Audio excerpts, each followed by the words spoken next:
I'm falling. Shouldn't be trusting me, I could be making it all up, you know. Out of control, you don't know. Babe, I'm a danger to myself.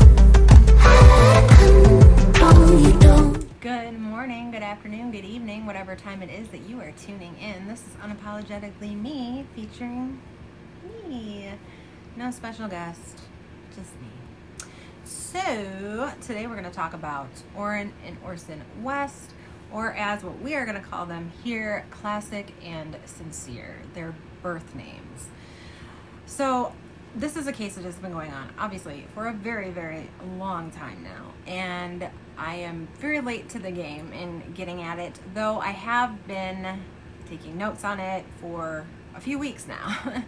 I've been mainly doing my Bob Saget videos, and I kind of got a little wrapped up in that, but this has been a case that I have wanted to cover for a very long time. So, first off, before we go there, I just want to say thank you so much to all of my new subscribers. I see a lot of new people that I have not seen before, so thank you again so very much. And I know you're taking a big chance right now because I am very new, and I don't know.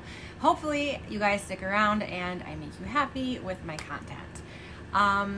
If you haven't subscribed yet, then, stick around a little bit, listen to me, see what you think, see if you like me. And anyway, also, I want to say I have gotten comments about sound. I am very, very, very well aware that you're not able to hear me as good as you would like to be able to hear me because I film off my phone. So I film in my garage, which is why I'm wearing a coat, and on my phone. So like I said, I'm very new. I just started a couple months ago. I am working up to getting the equipment that I need. I am not loaded. I don't have a lot of money to just throw into things. If this channel wouldn't have worked out, I definitely didn't have the money to throw into something that I wasn't sure if it was going to even go anywhere, if I was even going to get views or anything. So I just got a mic. That's here. I have to order an extra part for it because it doesn't fit into the laptop that I bought.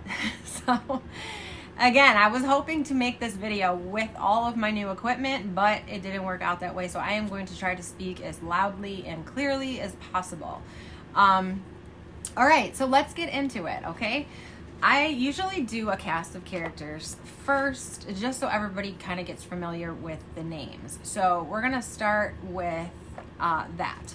So we have Orrin West, who was born Classic Pettis, and Cinsere West, who was born Orson West, who was born Cinsere Pettis. Hello, get it right. I don't know why I've not been able to get these poor boys' names right ever since I tried to make them their birth. Okay, shut up. All right, so we also have Trezell West, which everybody knows, Trezell and Jacqueline West, which are the adoptive parents, and we have Charles Pettis, who is the biological father, and Ryan Dean, the biological mother. So I'm going to give a quick rundown, as well as some background information for some of the viewers that aren't as familiar with the case, and then we will dissect it all after that. Looking at some videos and some of what the biological parents have had to say, I'm going to add some of that in as well. So we're just going to get on started. More than a year ago, on December 21st of 2020, brothers Orrin and Orson West were reported missing by their adoptive parents, Jacqueline and Trezell West. They were allegedly playing in the backyard of their California City home while Trezell was gathering firewood and Jacqueline was wrapping Christmas presents. Trezell left the children outside playing with chalk while he went into the house. This was the time that the toddlers allegedly disappeared. Trezell spent minutes searching for the toddlers, who seemingly vanished into thin air. And I say minutes because literally that's all he spent searching for these boys. Minutes. Multiple searches of the area behind the West house yielded no sign of the missing toddlers. So that's kind of the gist of what went on a year and a half ago. So let's go into some background, okay? Orrin and Orson West were born Classic and Cinsere Pettis to Charles Pettis and Ryan Dean. They were removed from the home by Child Protective Services and adopted by the West family in September of 2020 after a suspicious injury when Cinsere had broken his femur. Biological mom Ryan Dean stated that she arrived home from work to her son crying in an odd way and immediately took him to the hospital to be checked out. She said she was not there when it happened, and after this, her children were both taken from her and placed into foster care. Classic was still a newborn at the time, and he was taken simply because he was Cinsere's brother. Now, Ryan Dean says she had no prior history with police. She had no record. She had no prior incidences with CPS. She came from a good background. She had no reason for them to take either of the boys away. She posted to social media that she fought very hard to get the boys back.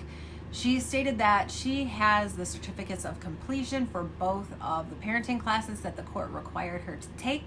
She said that when she returned home from work, her son's cry was not normal, and as any responsible parent would do, she brought him to the hospital. CPS took him from there. Those that know her know how hard she fought to get them back, and that she was doing everything that she could, taking the classes, maintaining a household, and going to work so that they could have something to come back to. Even though they had everything they needed and a good home when they were taken, and they only took Classic because he was related to Cinsere. I just had him and got him out of the NICU. That came from her. She also says that the reason that Classic was born early to begin with, the reason he was in the NICU was because he was born early and he only weighed 4 pounds at birth, was because she was stressing out so much trying to get Cinsere back before Classic was born. And this truly is a tragedy in and of itself. If she's being honest here, and I feel that she is, they never should have been taken to begin with.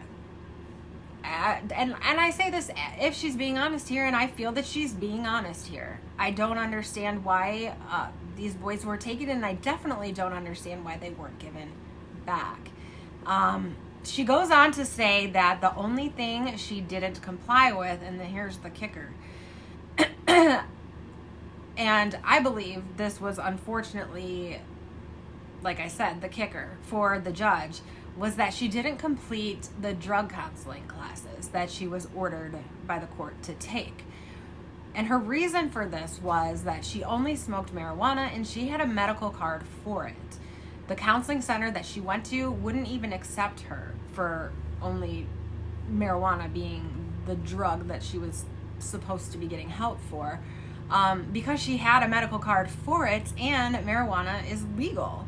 So they weren't even going to accept her because that's not really what they did there anymore. So, and she had a letter from the business to prove it. She said that the judge said, well, go find something.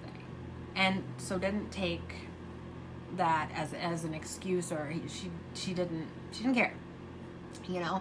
And this is really sad, but I have to say, when a judge tells you to do something and you don't do it, they aren't just going to let it slide. They're not just going to be like, okay, I told you to do A, B, and C, and you chose not to do B, but you know what? We'll just let you slide. They're not going to do that. That's never going to happen. I've never seen it happen. Maybe if you have enough money, it can happen. I know money can make a lot of things happen. But in normal people's cases, that's not going to happen. Unfortunately, and this is just an example, if you've never done drugs in your life, And for some reason, though, you're told by a judge that in order to, get something, get your kids back or have the case dismissed, that you need to take a drug class. Then you need to take a drug class. It's just the way it is. It's just the way it works. If a judge says, take the drug class, then you take the drug class. And yes, she was being prescribed marijuana. It wouldn't probably be any different than if you had a chronic pain disorder and you were being prescribed an opioid and the judge wanted you off that opioid in order to get your children back and said you need to go to counseling or rehab to get off of that, and then when you have that certificate, you can get your kids back. If you just say, no, I'm not going to do that because I take this medication because it's prescribed to me, but the judge says you need to do it, then she's not going to say, oh, okay, well, go ahead and, here, have your kids back anywhere. They're just not. And I'm not saying that that's fair or that it's right. I'm just saying that that's the way it is. And really, really, it's really messed up the way the system works sometimes, but sometimes you just have to swallow your pride and do what you are told to do in order to move forward in life. And judges just do not take kindly to people blatantly disobeying them. And unfortunately, this costs big time. And honestly, that judge should feel it. But I just wanted to put that in there because, and say that because I think a lot of people are wondering why the kids weren't returned back to the mother and thinking, well, what was she on? What was going on with her that she couldn't even get the kids back to begin with, and whatever. And I don't think there was anything sinister or anything bad behind it. I think it was that one thing. The judge said you need to do A, B, and C. And when she came back to the court, she had only done A and B. That's it. I honestly think it is as simple as that. It's not that she didn't deserve her kids back or that she didn't have a loving home for them to come home to or any of that. It was that she didn't do C. And I think that that's really messed up. But unfortunately, that's the way it is. And, I do hope the judge feels like shit about that. But at the same time, it is what it is, it's all just messed up. In my opinion, those boys never should have been taken from her to begin with. And I can get into some personal stories to tell you why, but I'm not going to do that because we're talking about these boys right now, right? We are the voice for the people in these cases that I cover. So let's keep going. So the last time that Ryan Dean, the boy's mother, saw them was Christmas of 2018. The West began fostering the boys in 2018 and adopted them in 2019. Now, to me, that is really quick. A year? That doesn't make sense. I would have thought, I don't know, about that, so I'm not going to pretend that I do. But a year, you foster them for a year, and honestly, the mother did everything that she was supposed to do minus that one thing, but maybe she was in the process of doing that, or she could have been, I don't know. And the family says that they wanted to foster the boys or adopt the boys, and I don't know if it was the same judge and she just had it out for Ryan because she didn't go to this drug counseling or what. Honestly, I wouldn't be shocked if that were the case. I feel like sometimes people they don't like you and they're just going to do everything that they can to make your life hell until you do what they say to prove a point. I don't know. But it's sick because look what ended up happening. The boys, like I said, their family tried very, very hard to adopt them and it just did not happen. So I wanted to know, what are the Bakersfield, California requirements for foster parents? What did they need to do to prove that they were worthy enough to not, to take care of someone else's kids and then to adopt those children legally when the biological family wanted those boys back? So what happened here? And what are the requirements? Why were they so great? And surprisingly, there's not too much of a requirement at all. And why they were so great, I don't know, because you really don't have to be so great to be a foster parent or to adopt a foster child. They have to meet safety and space requirements, so have enough room, have the house, child-proof based on age-wise, and, probably not have, alcohol and drugs in the home, obviously. I don't know about alcohol, but, probably everything, things locked away and that sort of thing. Maybe no firearms in the home. I don't know, but it says safety and space requirements. The parents are to be generally healthy, no major health issues or concerns that might shorten their lives. Foster parents do receive monthly payments. All medical bills for the children are paid by the state. The other requirements are you must be 21 and up, 15 miles within Bakersfield, or within 15 miles of, the farthest you can be is 15 miles from Bakersfield, California, if you're adopting in that area. You have to have a car. You have to have car insurance. No felonies or convictions on your record. However, there are exemptions for that. You can be single or married.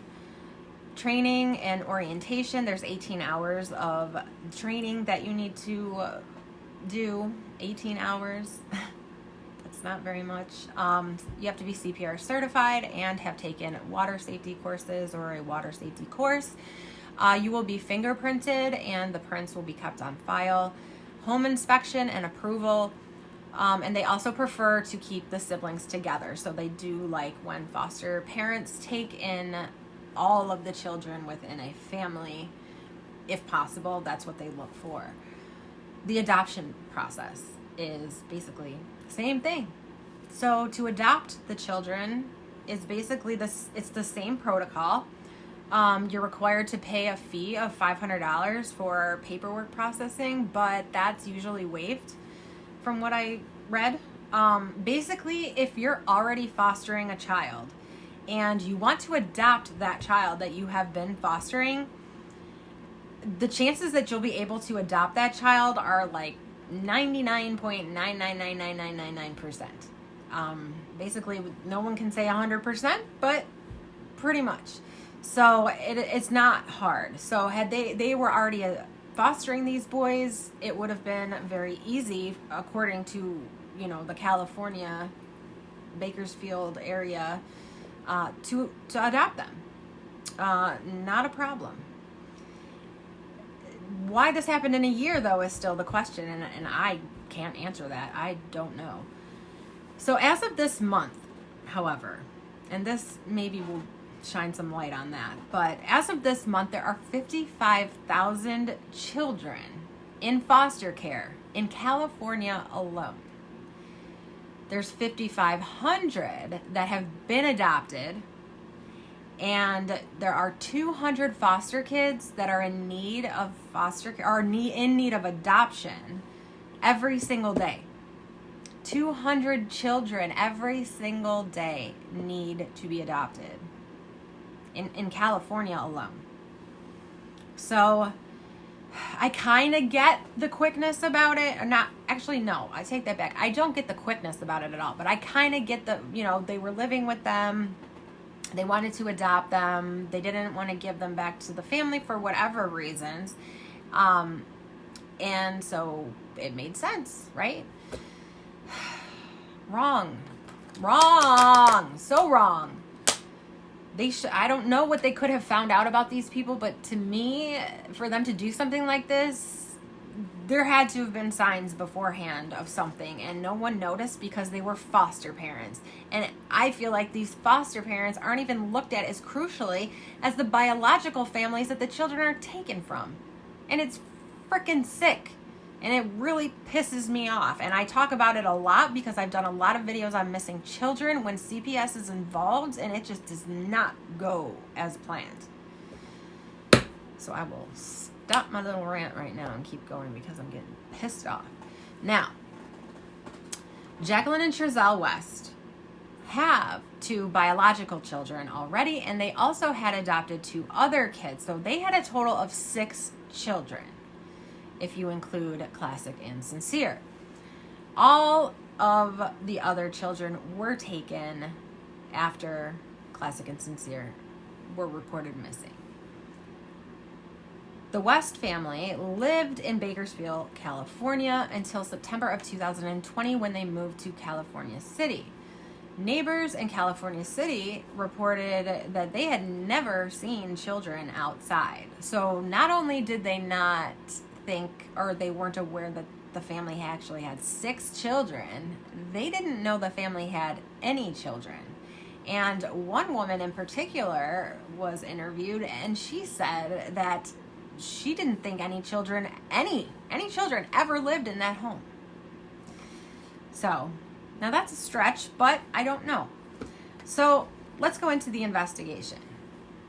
The investigation into the boys' disappearance spanned 2 cities, starting in Cal City and then moved 76 miles west back into Bakersfield.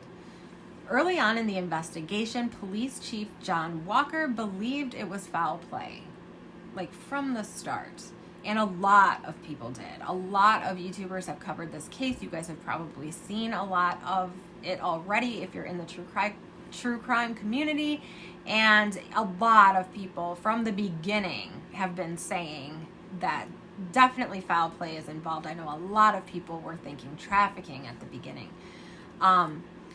But the Wests remained cooperative throughout the investigation, and when there was no sign of the children in California City, the investigation then moved to Bakersfield, where searches were being held in areas that the children were believed to have been.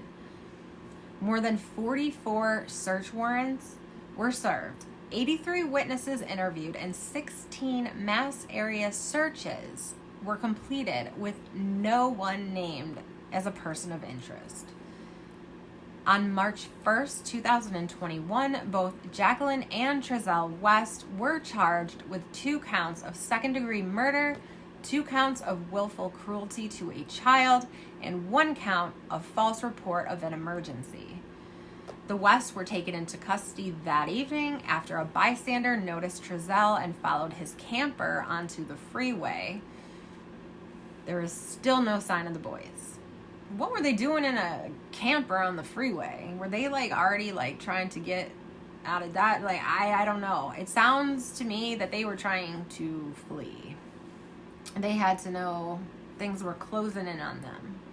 So next we're going to get into what the Wests said happened and maybe pick apart a little bit of their interview. Now, if you guys are already very familiar with this case and you have seen all that there is to see, you can obviously stick around and hear my perspective on things, or you can feel free to fast forward through to pieces that you like. I want to learn how to do the chapters on my video so that people can get to certain things, especially with cases that have mass coverage, because this one definitely has mass coverage. So, but everyone has a different spin on it. So, obviously you're here because you're somewhat interested in mine. And if not, you guys can leave. I don't know why people just don't think that. If you don't like me, then leave.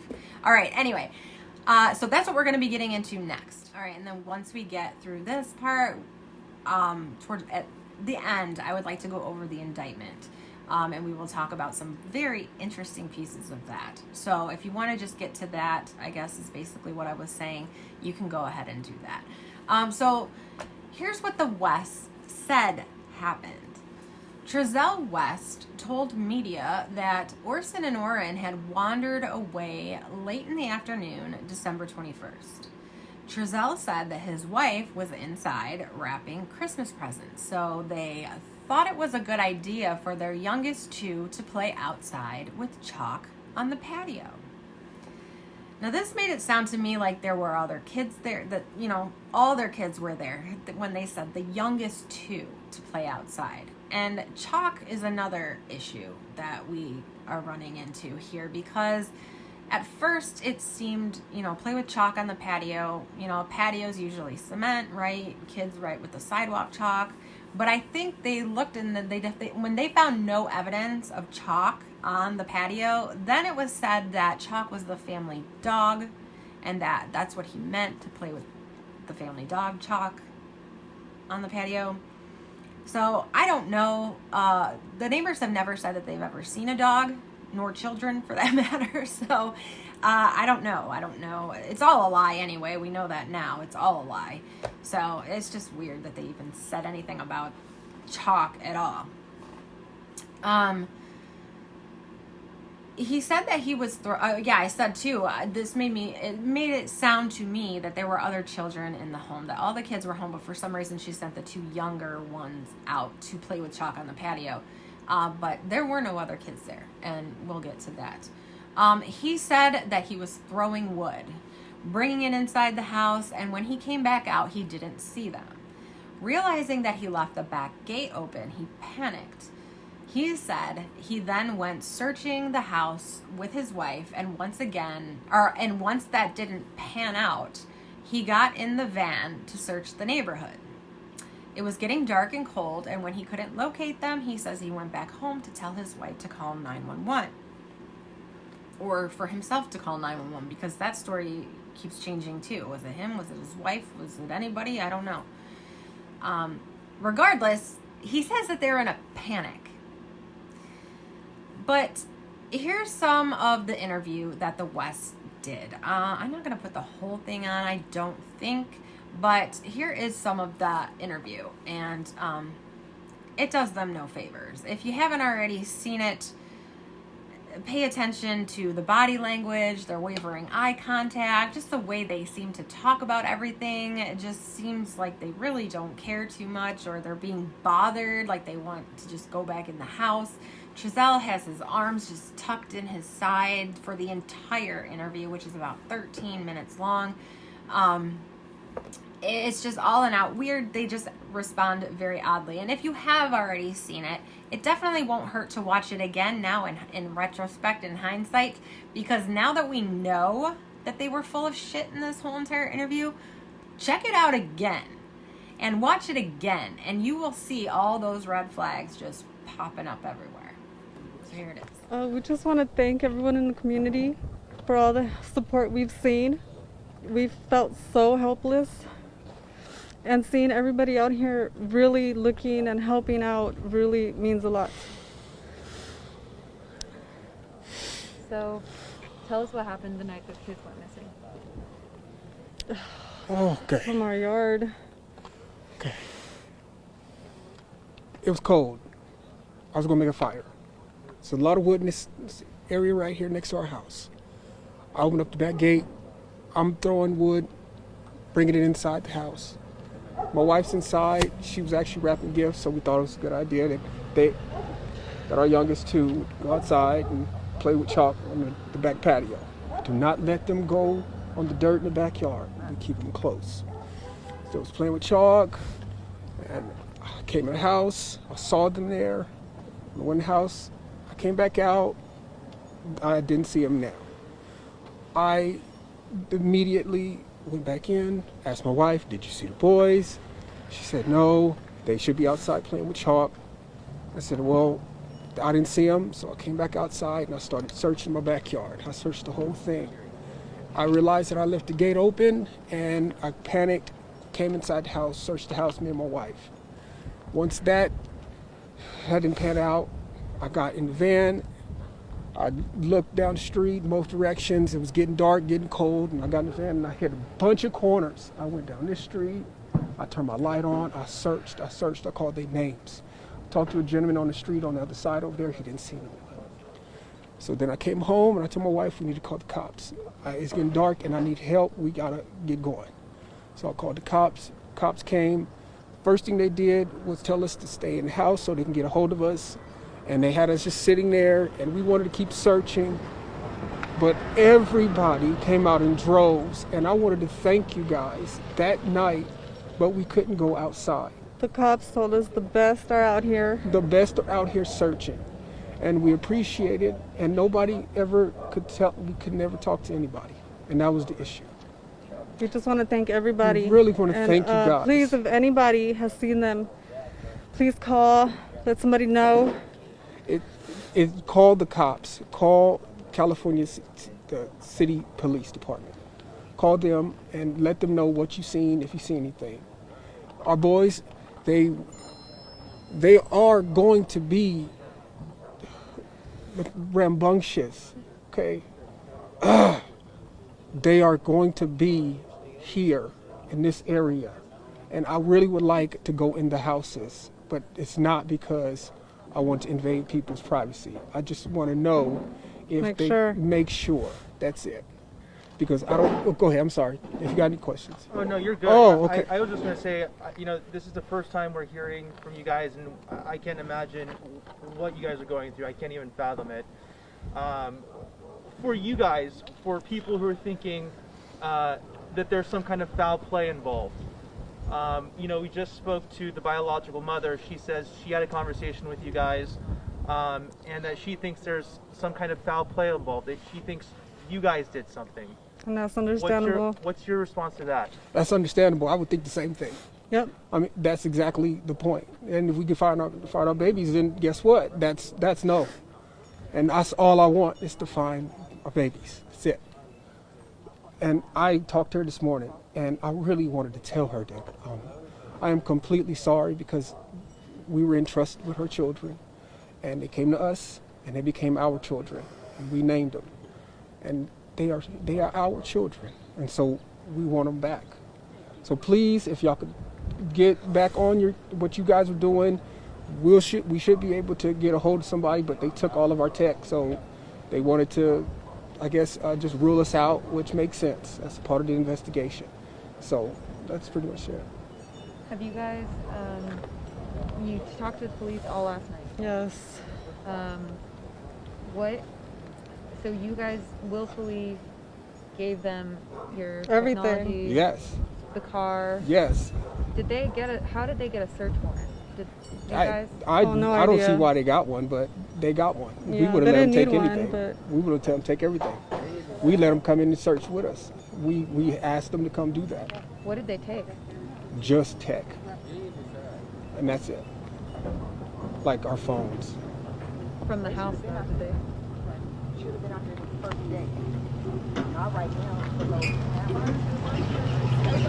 Oh, well, I guess, should I answer that? Or? Answer it to us, yeah. Okay. So, into the, okay, and I guess, I don't even know. I see. Yeah, we seriously felt like we needed to be out here. We did. Again, we were told the best are out here looking already, just to stay put. They have more questions. There was literally a cop with us the whole time in there. He had sitting down. We would ask, can we go help? They had to sit He down. said nope. He said, no, we got the best out there. So we it's need not- you guys here in case we have more questions. I don't want you guys thinking We we don't. didn't try. We actually We looked tried. before we called We the looked- police. yes. And I imagine the mind-boggling part is the search for information. What happened? Where are they? Yes. Et cetera, et cetera. And And just so we are able to present the information correctly, at what time did you guys notice your kids went missing, and at what time were they reported missing to the police? it's about, I think it was about 4:30, going on 5. It was getting dark, like I said. 5-ish. 5-ish. That's about it. That's when everything played out. And then when did you guys call the police to report them missing? After we searched Yeah. a little bit around here, it was dark, so we definitely we got worried. Would you say it was maybe within an hour, a couple hours? No, it was within minutes of us getting finished with our search. Okay. It was within minutes. Okay. What do you guys want people at home to understand about this situation? For them, even speaking about what you guys are feeling is difficult. What do you want them at home to understand about this whole situation? We're going through it. It's difficult. I mean, everybody's making their own their own conclusions. They don't know anything. We're not sure like everything. We're not sure. We said what we knew, and if anybody has seen them, or anything, please call the police department. Would you be willing to provide pictures, or do you have any? They, I have older pictures. All my newest were on my phone.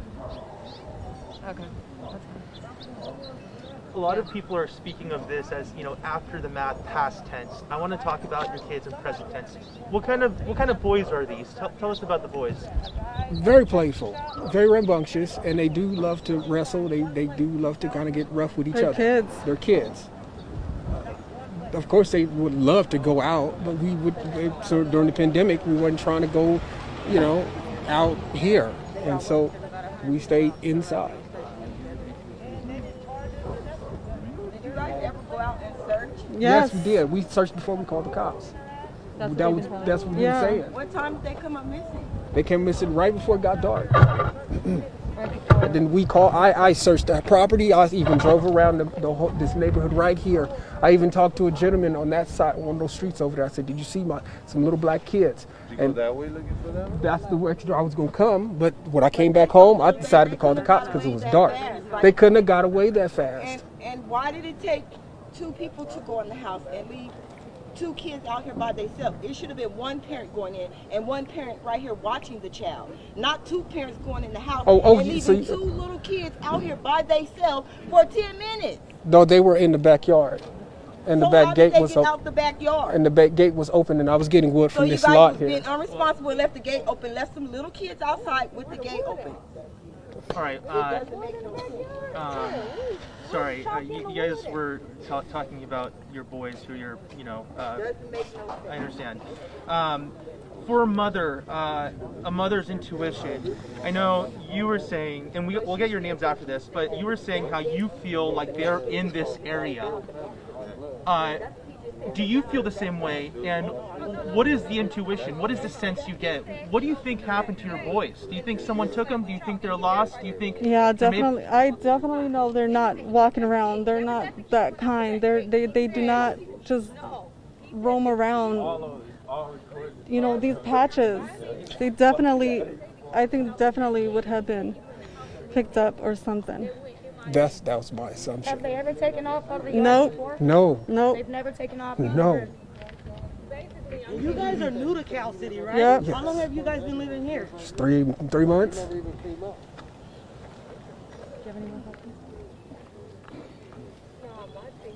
It's crazy because y'all say y'all came out looking for the kids and y'all got neighbors that say y'all ain't even came out looking for no kids.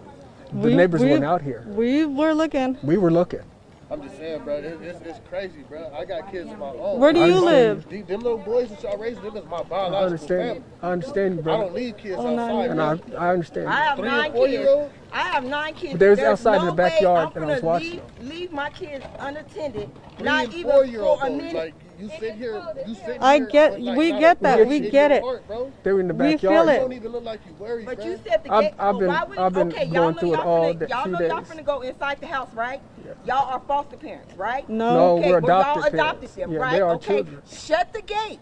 Go in the house. Why did it take both of y'all to go in the house and leave them outside by themselves? I understand And that. y'all know the gate was Why haven't open. y'all been out with the people around this neighborhood looking with the kids?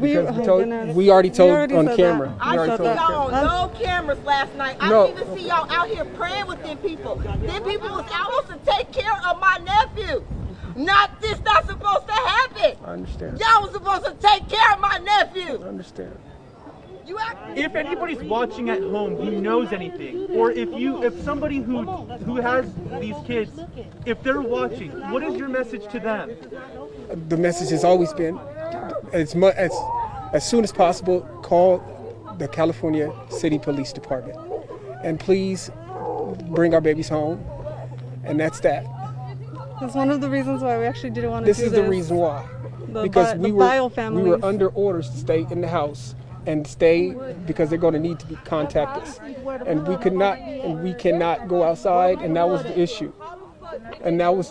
We were under orders by the cops to stay home in the house and let the professionals look. But you just said that they were your children. If they were your children, regardless of what somebody told you, wouldn't you want to go look for them? Well, we have cop actually posted in the front door right there. How cold it is at night? Would you We not think totally understand. understand. If you guys actually have that question, you should ask the police officer. The situation, but do you see how it seems that Yes. that the kids was left unattended? You guys went in the house and then the kids disappeared. How did they disappear? Exactly, and that's the word we try to figure out. It doesn't make sense. How did they disappear? How did they go out? You guys had the house supervised already. And my question is, why were they the only two children out? Where were the rest of the kids? The rest of the kids went with grandma. With who? They left. They went on vacation. So they didn't? No, because they're too young. We didn't.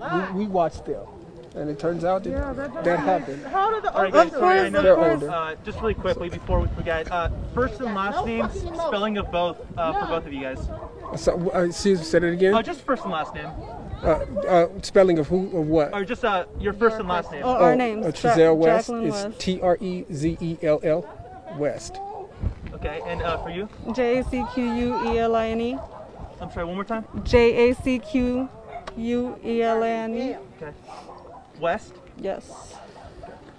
Okay, guys, we'll let you go. All right. Sorry about that. Thank you. No.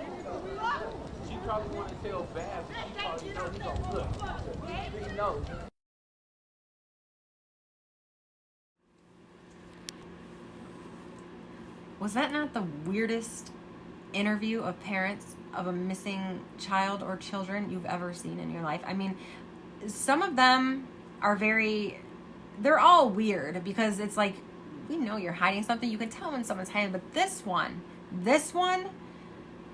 takes the cake. I mean, if you could give an award for the worst actors in the universe, it would go to the West family. So, here's my spiel. They have eye contact at all the wrong moments, in my opinion. Jackie is swaying, from side to side. She's nodding her head a lot. She seems anxious. Like she just wants this to be over so she can go back inside. Trezell's pausing between sentences, which is really weird. It reminds me a lot of how I talk when I'm reading from a script. It's like you're somewhat memorizing it, but you need to keep checking back. But it's like you want to talk slow so that people can understand you, and you want to, kind of articulate your words.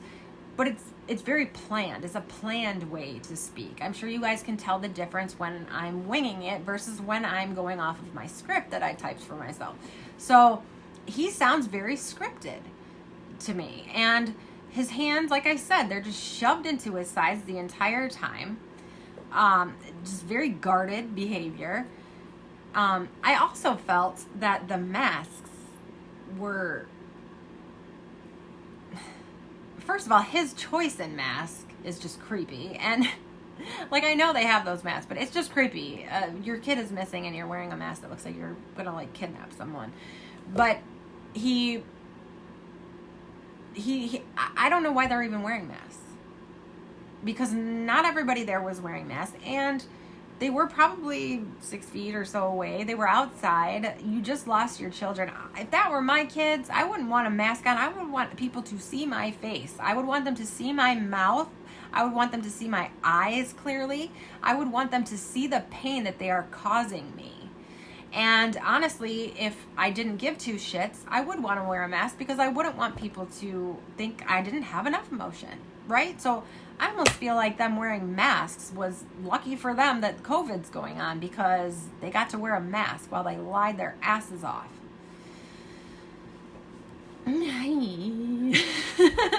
Calm. Now,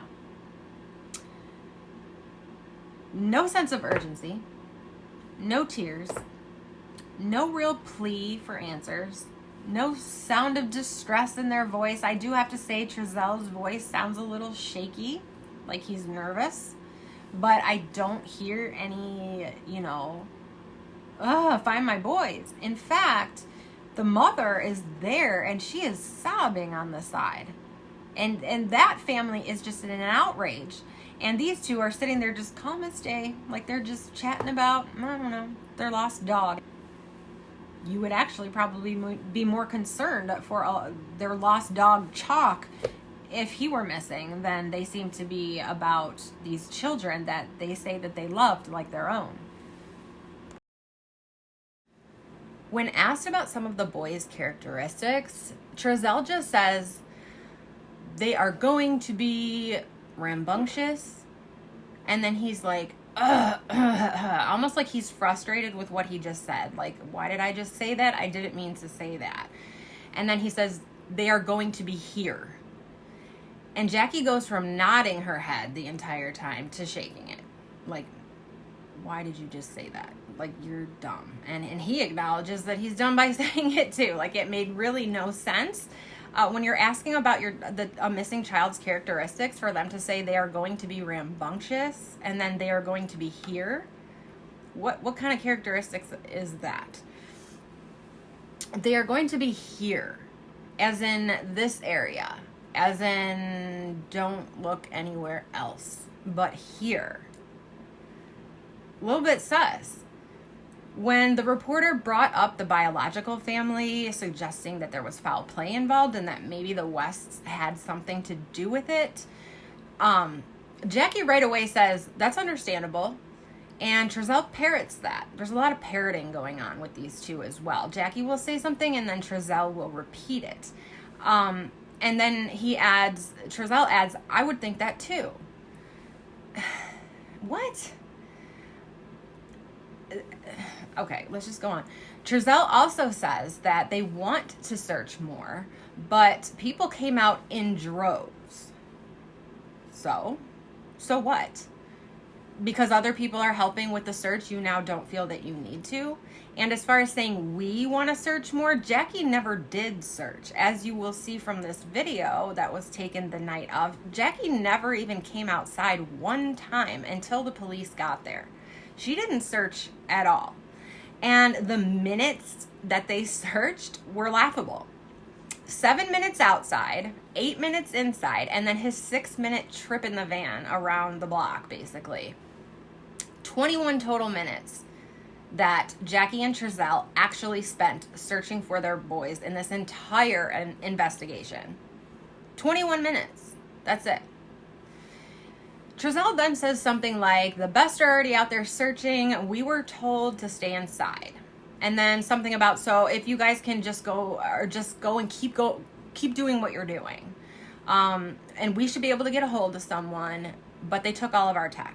So to me, he's brushing them off. He's basically like, okay, stop talking to us and go out there and just keep doing what you're doing. And if we hear anything or we know anything, we should be able to get a hold of anyone.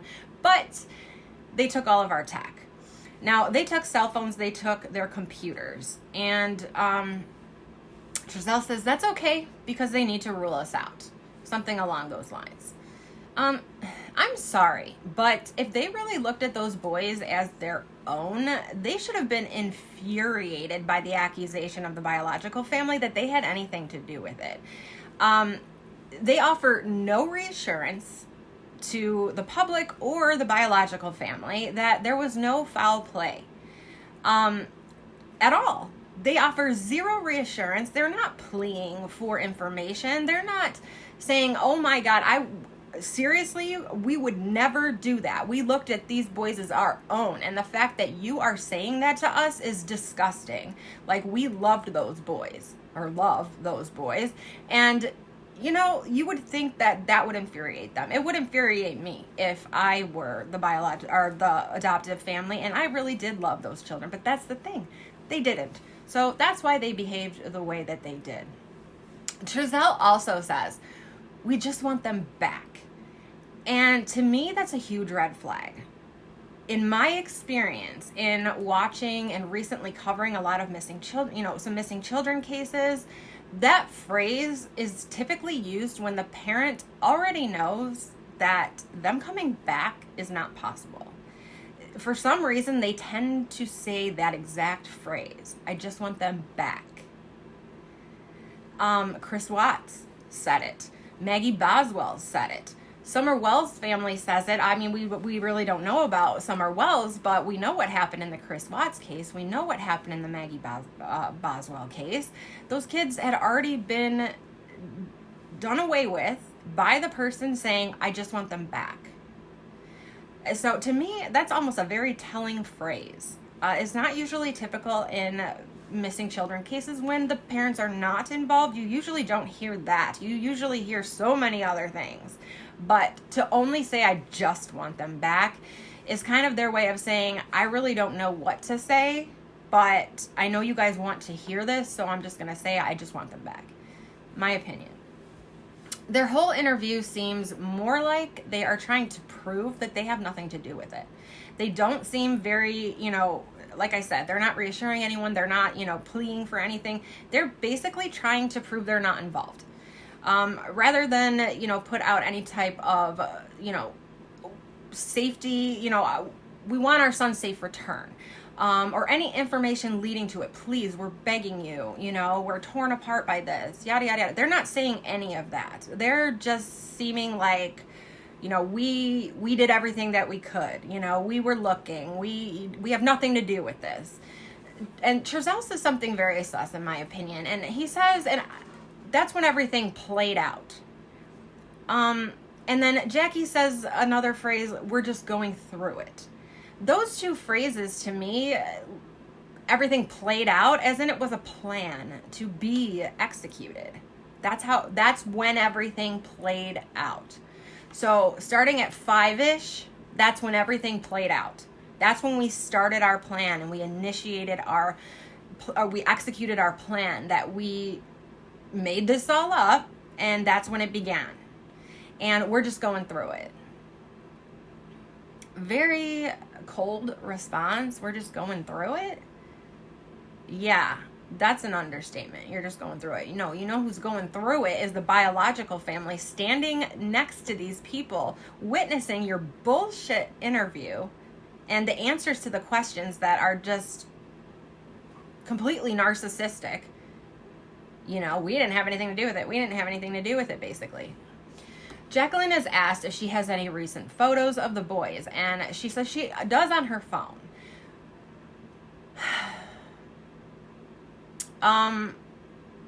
However, data search of both of their phones had 0 recent photos of the boys.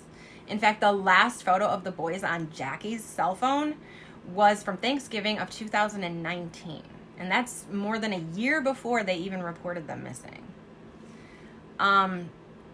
They do talk about them being playful and rambunctious. They're kids. But because of the pandemic, they kept them inside. That makes no sense. You're at your own house. Like, you have a gated backyard. Why wouldn't they ever be outside? The pandemic, whatever. We already know how this ended, so I'm not going to spend too much time on that. We already know that they're liars. So, however, Jackie says she feels that they were picked up, basically kidnapped, because they're not the type to roam around these patches, is her words. I've never heard a neighborhood be called these patches. I don't know if that's a thing that I've never heard of, but that's just weird to me. It's like she didn't know the word just came to her and she used it. I don't know. The fuck is a patch? Okay, I guess that's what I'm saying, or what I'm asking. Trezell says he feels they are still close by, saying that he wants to search through the homes in the neighborhood and not to invade anyone's privacy, but just to make sure. Which he parrots from Jackie, make sure. As soon as Jackie says that they were picked up, though, Trezell parrots that. And basically, they parrot each other this whole time. Again, it's very script-like. The biological family is outraged, and understandably so. You can hear the mother screaming, the biological mother screaming and crying in the background, and it is heart-wrenching. Jackie says that she actually points out to them or gestures over to them and said, this is why we didn't want to do this. Because of the bio family. This is why we didn't want to do this. Really, bitch? I'm sorry, excuse me, but sorry, not sorry. She is. So, after this iconic interview, many people weigh in on what they think about the adoptive parents. One thing most people agree on is that this interview with the West brings up more questions than answers, and the whole community was outraged. Body language experts and behavior experts begin to comment on things. A few days after this interview, however, a neighbor comes forward with some home surveillance footage, complete with timestamps. And this footage, while seeming to match Trezell's story, shows what little time they actually spent looking for their boys. This footage says 4, but the neighbor said that it was off an hour, so the time is actually 5. Check it out, and then we'll talk about what you just saw. Camera footage of a neighbor to Trezell and Jacqueline West shows on December 21st at 5:53, Trezell starts looking for the boys around the neighborhood. The neighbor admits the timestamp on the security camera footage is 1 hour off. What appears right here is someone, I'm assuming by his statement, is Trezell getting into a white van in front of the property and exiting. And it looks like he makes a left turn and goes eastbound on Aspen. Trezell comes back to the home 6 minutes later. Fast forward to 5:53. California City Police arrive. This is 5:53. So can you tell me? 5:53 is consistent again. We received the call at 5:48, and we were on scene within 5 minutes. So that makes absolute sense. And it looks like I'm assuming Trezell and Jacqueline walking up to the police car and discussing with my officer, giving him information of what they've reported. Trezell gets in his van and looks for the boys around the neighborhood more, while the officer looks for Orrin and Orson with a flashlight in the backyard. I'm absolutely confident at this point my officer is beginning his search where the kids were seen last, and that would be in the backyard. We saw dogs on the other side of the fence. We did not see children on the other side of the fence. So not saying they weren't in the backyard, just from the security cam footage and the angle the camera was at, we could. Okay, so the video shows that Trezell was in fact outside collecting wood from 5:12 to 5:21. 5:21, Trezell goes back inside. The lights go on and off for about 20 seconds. So 3 times, on, off, on, off, on, off. And this is supposed to be the time where Trezell is telling Jackie that the boys are not outside and they're searching the inside of the home. At 5:32 p.m., Trezell then comes out of the house and makes a beeline to the van where he gets in on the passenger side. That's just odd. And I say beeline because he doesn't even check the yard. He doesn't go around, to like the sides of the house. He doesn't go around the yard. He doesn't go next door real quick or look around it. It's only been minutes at this time. I mean, they even said minutes in their interview. So why would you right away hop in the van? If they were Mike, I would have been looking around the house first, yelling, calling for their names, He goes straight to the van. Sus. While Trezell is gone searching, like I said earlier, Jackie never leaves the house. She never goes outside to look around or anything. She never comes out of that house, not once. And I thought, well, maybe that's because they do have 6 children, so the other 4 kids were inside, so she wasn't about to leave her kids to go out and search. Or maybe she was on the phone with 911. But we know now that the other kids weren't even there. They were with their grandparents, and we'll get to that in a few minutes. So Jackie never goes outside to search. Never. And I personally also found it a little bit sus that Trezell took the van, like I said. But I did think, well, he wanted to get farther quicker, probably, to get out of, drive up a block or 2, then get out and then search more thoroughly on foot or anything. But at that point,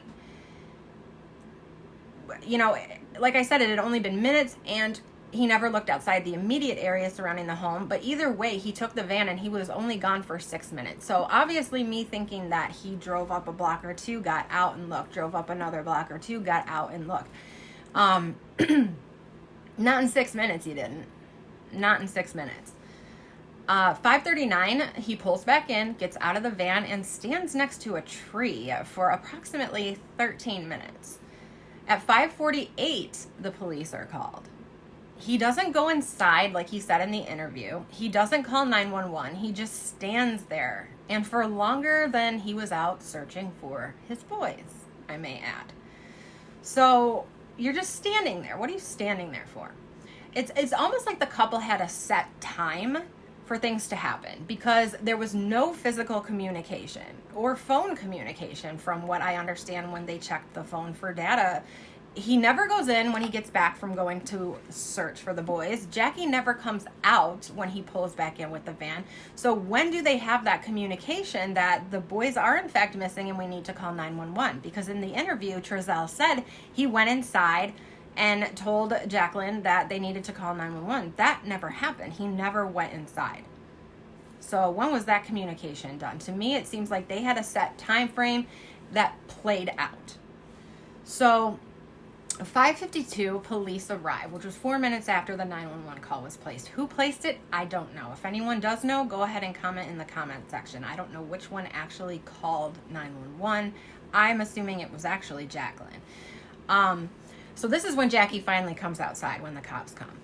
Police search, they bring in dogs. The dogs immediately pick up the boys' scent inside the home. But surprisingly, they lose that scent the second they come outside. There is no scent of the boys outside that home, front, back, anywhere. It's like they were in the house and they never left the house. Now, if they were ever even inside the home, because just because the scent was picked up there does not mean those boys were ever actually inside that home. And why do I say this?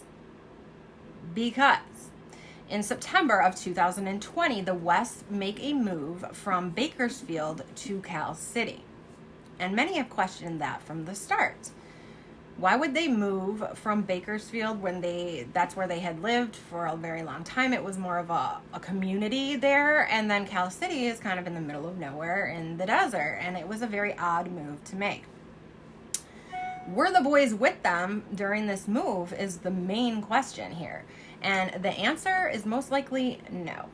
We now know that the boys were already dead when that move was made, according to police now that they have been arrested. So the other footage from a neighbor showed that on December 19th of 2020, one adult and 4 kids loaded from the home into the van. When the van arrived home later that day, only 2 adults and 0 kids came out. Now, they said that's because they dropped the kids off at their grandparents' house. But where were the other 2 boys? Only 4 kids were seen getting into that van. This video, you can see an adult holding the door open while 4 children go into the van. Then later that day, 2 adults, which appear to be Trezell and Jacqueline, come back to the house without any kids. Chief Walker says the Wests say they dropped off 4 of their children, not including Orrin and Orson, at a family member's house that day. Walker says that day, December 19th, was the last day the other 4 children say they saw Orrin and Orson. Where was Jackie with the 2 boys during this? Because it seemed to be a male and 4 children, leading many to think that's Trezell and the 4. Jackie and the boys were not there. She appears to have come home with Trezell when they came back with 0 children, but where was she then? It was reported that a private investigator met with a woman who said that she laid eyes on the boys 37 miles west of Cal City at an Albertsons parking lot. They were with 2 men. She said one was black, the other one she was unsure, but was darker skin. Each man held a hand of the boys, and the boys were also holding hands. So basically the boys are holding hands, and there's a man on each side holding the hand of the other child. However, this sighting was December 23rd, and we now know that the boys were said to have been killed 3 months before they were reported missing. So I don't think that was them, unless the police are off. And I mean, obviously there's more investigation done. 90% of the evidence in this case has been suppressed right now, so we're not going to find it out until trial. So who knows? I wanted to throw that in here, though, because it is something that's been going around, but it doesn't make sense to me if it was on December 23rd. All neighbors who were questioned in the Cal City neighborhood said that they had no idea that this couple had any children. Any. Let alone 6. They also said that they never saw Jackie coming or going from the home, and Trezell only really left at night. So they said the family very, kept to themselves, and it didn't really appear odd. They just seemed to keep to themselves. So the night that this all went down, well, let me say something else that's sus to me. Sus as fuck, as a matter of fact, because anyone with toddlers has tons of pictures of their kids, right? It's very strange to me that there were no photos of these boys taken after Thanksgiving of 2019. They had both had birthdays since then. Christmas was right after that. There's no photos. That is the biggest thing for me, that these boys were no longer a long time ago, because no photos. Who doesn't take photos of their children? Okay, I have kind of slowed down with photos as you have more kids and you're more busy. You don't have necessarily the opportunity to take pictures all the time like you did with your first, or your second even. I have 4. So, it's like, but Christmas, birthdays, you have nothing. That's just not, that's not possible. I just don't understand that at all. But it is possible because it happened with them. The night that this all went down, the other 4 children were said to be at their grandparents' house. How convenient. They're now all in FBI custody. It has also been said by a source close to Trezell that the odd move from Bakersfield to a bigger town from Bakersfield, which is a bigger town with more amenities, to Cal City, middle of nowhere desert, that Trezell, in his own words, actually told this person that he wanted to get off the grid. Now, that's not super odd in and of itself for someone to say that. The way things are going lately, it's like some people want to get off the grid. They just want to get away from it, get away from the drama, And that in and of itself isn't an odd thing to say. But given all these circumstances surrounding what happened, it definitely is a red flag for them.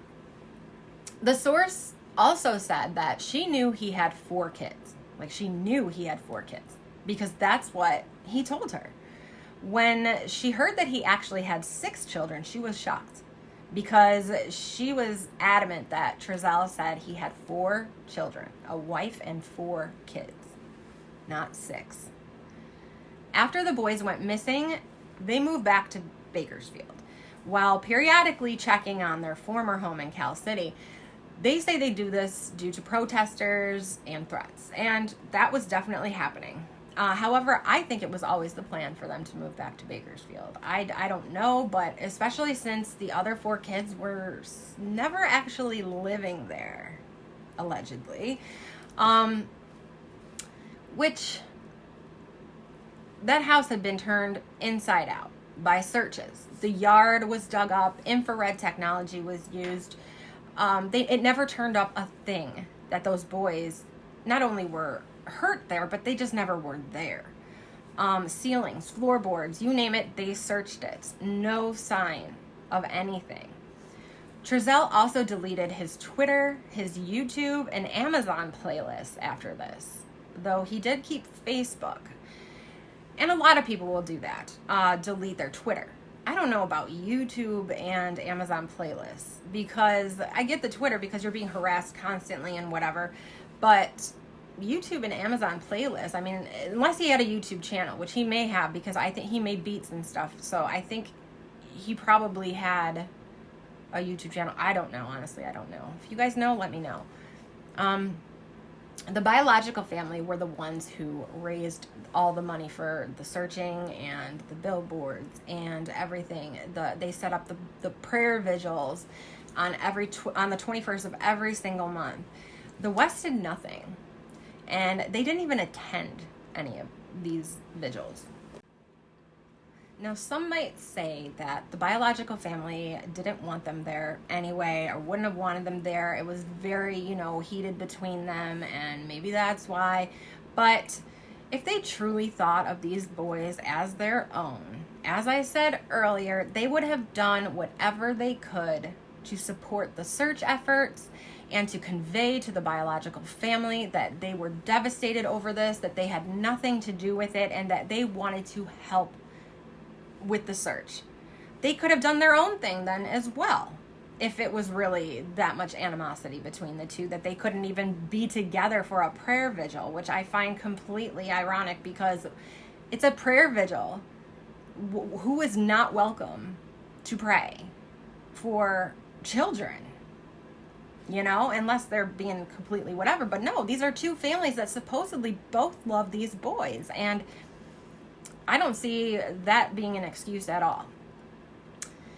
However, we know now, speculation on that aspect, being whether or not Jackie and Trezell had anything to do with the boys, is over. It is not speculation anymore. It has been found that there is a lot of evidence showing that they had everything to do with this, and they are now being charged with the second-degree murder of both boys. They were taken in March 1st of 2022. They were charged with second-degree murder. They're in jail right now awaiting court appearances. Now, they have already been indicted. The indictment lists several aggravating factors that shed a little bit of light on the circumstances of the crime, and it alleges that the defendants induced a minor to commit or assist in the commission of a crime. That is probably the biggest thing that really stuck out to me, was not only did they do something to these boys, allegedly, but they also allegedly had a minor help them in some way, as well as threatened witnesses, and carried out the crime in a manner that indicates planning, sophistication, or professionalism. So it was premeditated. There was a huge plan behind it, and obviously part of their plan was to move away, take their other kids, put them at the grandparents' home so that they didn't have to be part of all of it, and then so that they couldn't be questioned. They couldn't be asked anything. They weren't there. So this was all part of the plan, and it all played out, right? It played out. So let's go into the indictment, shall we? Count 1, under Penal Code Section 187, murder. Now, I am not a lawyer. I am not a legal professional. I'm none of this, okay? I'm reading off of a document, okay? I'm not saying that I know better than a lawyer. I'm not saying that I know better than law enforcement. And I'm certainly not saying that I am a professional, okay? I'm a YouTuber with a channel that talks about true crime and tries to spread awareness of cases that need awareness, okay? Now, on or about September 1st through September 30th, Trezell West and Jacqueline West did with malice aforethought murder Orrin West. Second-degree murder is the charge. Now here we're going to go over the aggravations. So circumstance and aggravation. There are several. Now here's a content warning. Again, it's always at the beginning. It's always in the disclaimer, but I always like to say when it is going to get a little dicey.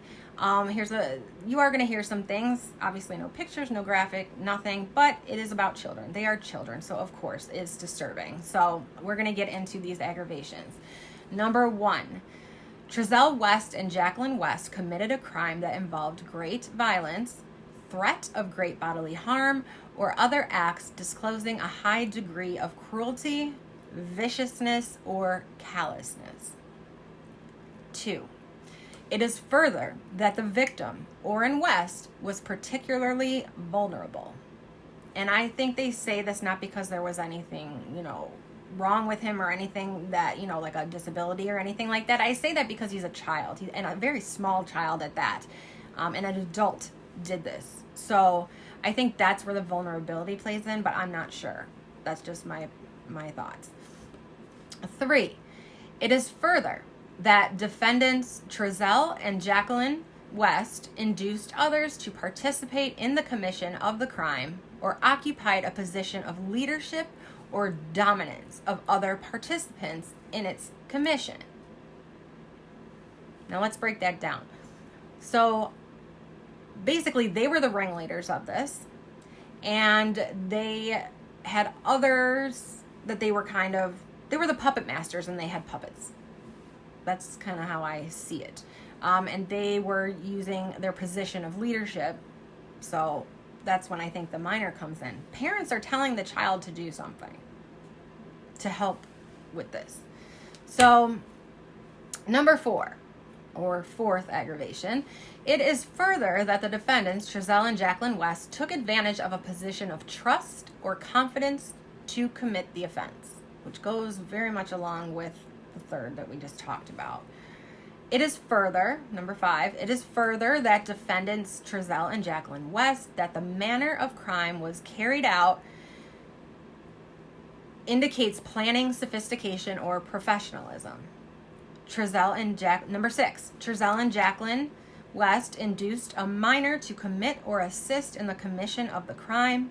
Number 7, Trezell and Jacqueline West threatened witnesses, unlawfully prevented or dissuaded witnesses from testifying, suborned perjury, or in any way illegally interfered with the judicial process. So, my oh my, people must be talking.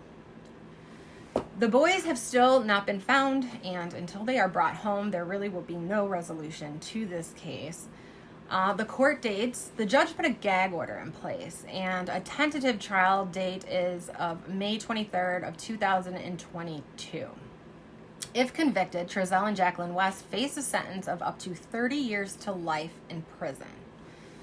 DA Cynthia Zimmer stated that while the bodies have not yet been found, I would like to emphasize that the fact that the law enforcement has not found their bodies does not preclude a murder prosecution. She goes on to say, as a matter of fact, there have been hundreds of what we call no-body homicides prosecuted across the U.S. successfully, and even no-body homicides have resulted in murder convictions. So, that's where we are at the case right now. I would like to make another video going into the indictment a little bit further, and also the defense has since spoken out, and they have said that prosecution is basically tainting this case by how Cynthia Zimmer presented things, basically saying that they proved to the grand jury that this crime was committed, which is basically impossible, because anyone accused of a crime is entitled to due process, and that has not been done at this point. All she simply did was prove to the grand jury that there was probable cause, which is a big difference than you did it. So honestly, who doesn't think that they did it at this point? But it is true. You are entitled to due process, you are entitled to a trial, and you are entitled to see the evidence stacked against you and be able to defend yourself. So that's about all I have for right now. I did want to throw in there also, since the arrest of the Wests, another woman has come forward asking for proof of life after her 2 sons were allegedly adopted by the West family in 2018. I can't say her name. It's Madgenia Williams. Says that she too has not seen her sons, Guillermo, who is 8, and Electero Para. I'm sorry. My daughter's mixed, and I still can't pronounce these names. Okay, so Guillermo is 8, and Electero Para. I'm Italian, so I'm putting that Italian. Let me just shut up. Okay, her 2 sons, 8 and 10, for 5 years. Okay, she hasn't seen them in 5 years. And at some point, she says that they were placed in foster care with Trezell and Jacqueline West. Parents of young Orrin and Orson West, now accused of their murder. Another set of parents whose children were put in the care of the same people are asking, What about their sons? Virginia Williams says she has not seen her sons, Guillermo and Eleuterio Parra, ages 8 and 10, for 5 years. And at some point, she says, they were placed in the foster care of Trezell and Jacqueline West. That's the couple charged Wednesday in the alleged murders of Orrin and Orson, ages 4 and 3, after more than a year of investigation that included combing the desert around the West's home in California City. By that time, DA Cynthia Zimmer says Orrin and Orson had already been dead for 3 months, which leaves Virginia Williams in anguish. Where are her boys? She and Israel Munoz, the boy's stepfather, say Kern County Child Protective Services isn't giving them any answers. We don't know where they are. I'm asking for proof of life. Proof of life, a phrase usually associated with kidnapping. Williams says a court official told her in confidence that her son's initial foster care placement was with Trezell and Jacqueline West, and that scares her. Been there 6 years now. They were adopted all out in 2018 to the West. And then from there, I've seen and heard nothing from them. Kern County Human Services tells 17 News they can't comment on any aspect of Williams' story. Munoz says the whole system is unfair. It's breathtaking, but that's how CPS does things. CPS will come in your house, they break up families that don't need to be broken up. And then they give these kids away like they're puppies. I mean, where's our constitutional rights? Williams says the situation is part of a bigger issue, helplessness born of multi-generational incarceration. She says she was raised as a ward of the Los Angeles County court system from the age of 2. She has been to prison herself, and she says one of her sons, raised largely in foster care, has developmental issues that she fears will impact his life. And the chain continues. My father and my mother went to jail for murder. And I've lived with my grandma.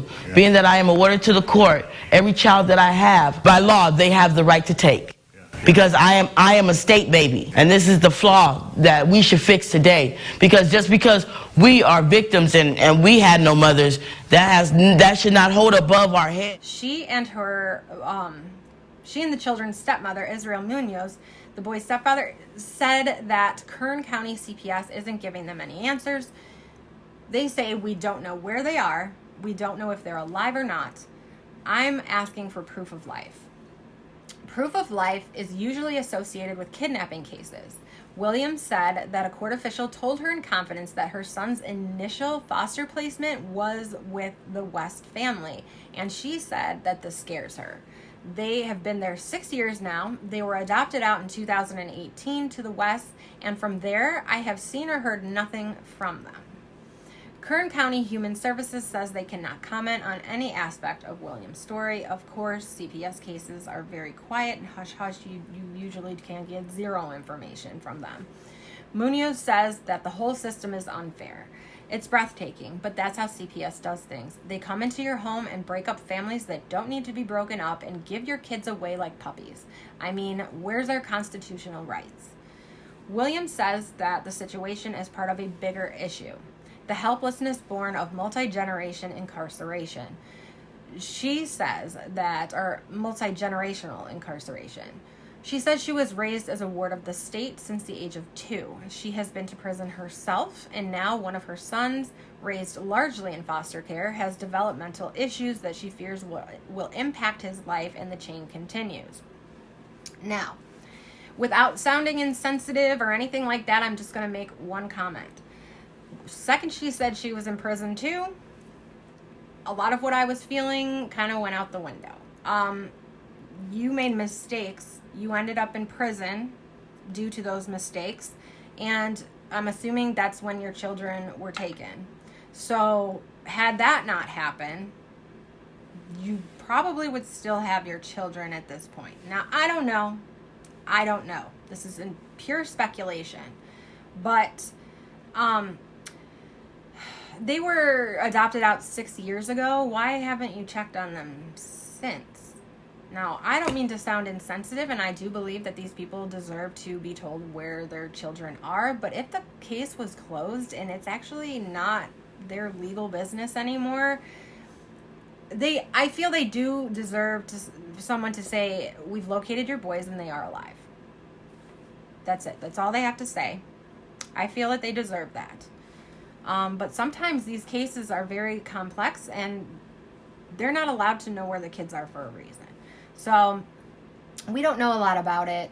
We don't know if they're just, you know, hopping on this bandwagon, or if now all of a sudden that she heard about, you know, it's like, okay, my kids are good, they're being taken care of, I'm really not allowed to be communicating with them anyway, so okay, they're good. But then she found out about this and she was like, but the last I knew they were with this family and they only got 4 kids now, well, where are my kids? So I can see definitely where these questions are coming from, and you know, I hope that they do get the answers that they need.